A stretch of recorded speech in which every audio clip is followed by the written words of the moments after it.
So we're all in this never-ending search of the best product that's going to help us become the best versions of ourselves. Finally, once and for all, we're all in the search of the best relationship, the best therapist, the best coach.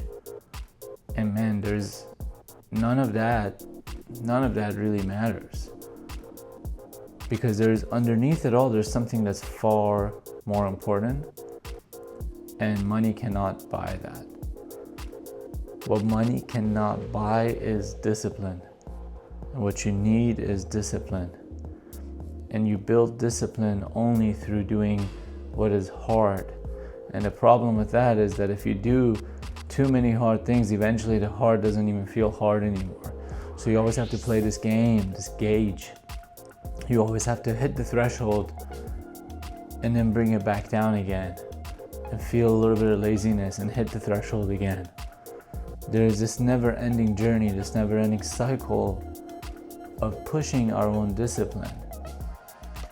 But what most people don't talk about is that you can easily push too far.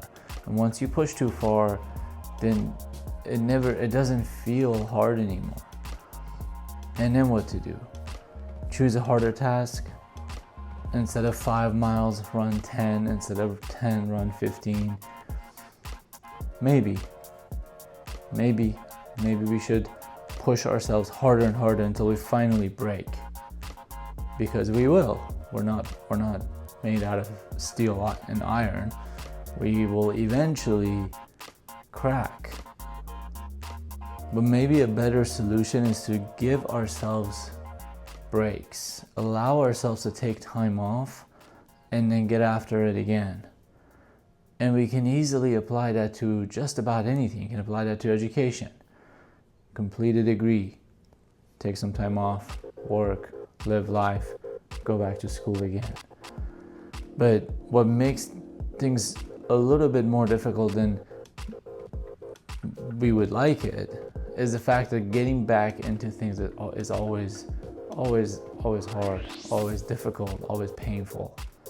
It's me waking up 6 a.m. today not wanting to go exercise because it was cold and rainy out here. But that's exactly the discipline. What drove me out of bed was not any membership, was not any coaching, any videos I had to watch, anything I had to read. What drove me out of bed and into the gym was one thing only. I knew that if I slept in, I wouldn't feel good about myself at the end of that day, by late morning even. I knew that sleeping in will not make me feel like I've done something worth doing today. It'll make me feel useless. It'll make me feel worthless. And I don't like those feelings. So I choose the path that gives me the better mood. And it's as simple as that. If you can drink a bottle of wine, if you can drink a 6-pack of beer, and then you feel great about yourself the next day, and you choose to continue doing this, you choose to continue living your life like that, maybe you should, man. Maybe that is your journey.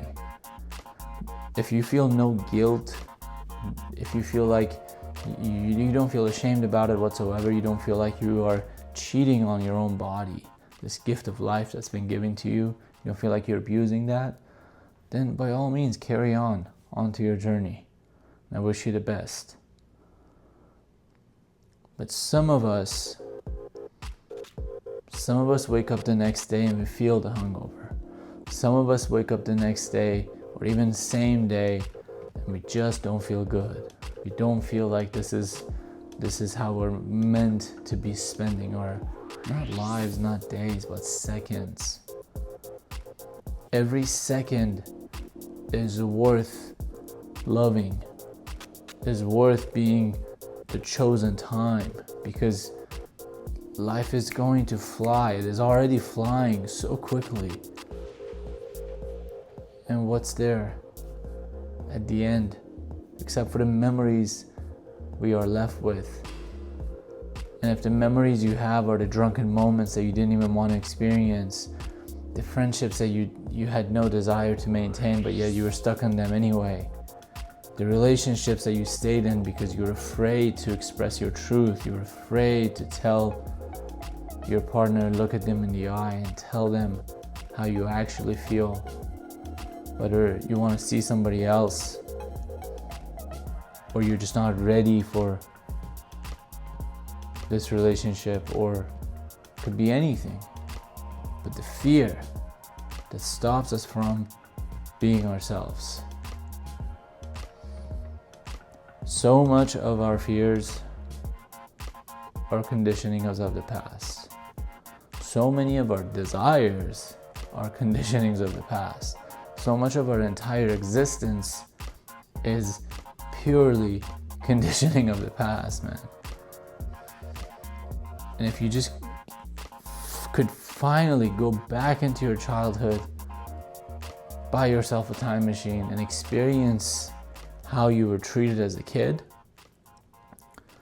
everything, every behavior that you have as an adult, every compulsion, every choice you've made and you regret it, every relationship that didn't work out, all these things will start to unfold. All these things will start to actually make clear sense.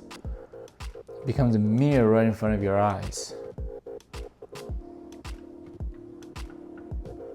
So the discipline, to bring it back, the discipline is a thing that no one can give. The thing that is never going to be purchased.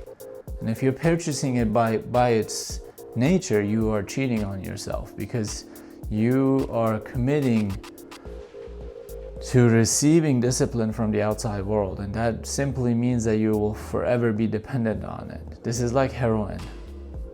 Okay, getting addicted to receiving discipline from the outside world is just like heroin. You are receiving a high that is not internal, it's not being naturally produced in your body. So if you can create 1% of that discipline through natural abilities that you develop on yourself, 99% failure but 1% success, that 1% is far more important, far more valuable, and it is to be cherished far more than the discipline you receive when you pay someone $1,000, $500, $5,000 to coach you, to train you, to wake you up in the morning and slap you in the face if you're not ready to go. So ask yourselves, am I a quitter? How many things in life have I started and have I quitted? How many things in life have I started and procrastinated and never went anywhere? How many careers, how many choices? How many times did I find a valuable a person who is worthwhile, worth my time, my energy, was a potential partner, potential mother to your kids, and then I backed away from that relationship because of my own internal fears. And what are those fears? And how do you develop that discipline to proceed despite the unknown, despite the uncertainties? Discipline is the only thing we need. It's the only thing, it's the common ground, it's the common denominator to anything we wish to do in life. Whether it's maintaining friendships and relationships, to higher educations, to getting to know ourselves, the journey of self-discovery, to being in physical health, as you know. But no one talks about this except for the physical health, for getting in shape, for cardio and gyms and gaining muscles, right? No one talks about the discipline that is required for you to do therapy. No one talks about the discipline that is required for you to learn Spanish. There's discipline required for you to be in a relationship. You have to care for that person, at least as much as you care for yourself, if not more. And that takes discipline. That's not an easy thing to do. It takes a lot of mental energy to think, to make plans, to get creative with ideas, to create a space where someone else actually wants to be a part of your life, right? To plan a date, to be romantic. The discipline in all of these things is the common ground, and as you grow at one, you can then take that discipline and apply it to other aspects of life. And once we do that, suddenly life becomes simple. Suddenly life becomes understandable. And the message I have to wrap the video is that life has always been simple, man. Life is not that complicated. There are 7 billion people living on this planet, and they're doing all right. There's no rocket science to living life, but it's common in every culture, in every part of the world, no matter what age you're at, no matter what kind of career, what kind of life choices you're making, is the discipline that you need in order to proceed, in order to get good at something in life. Don't let go of the discipline.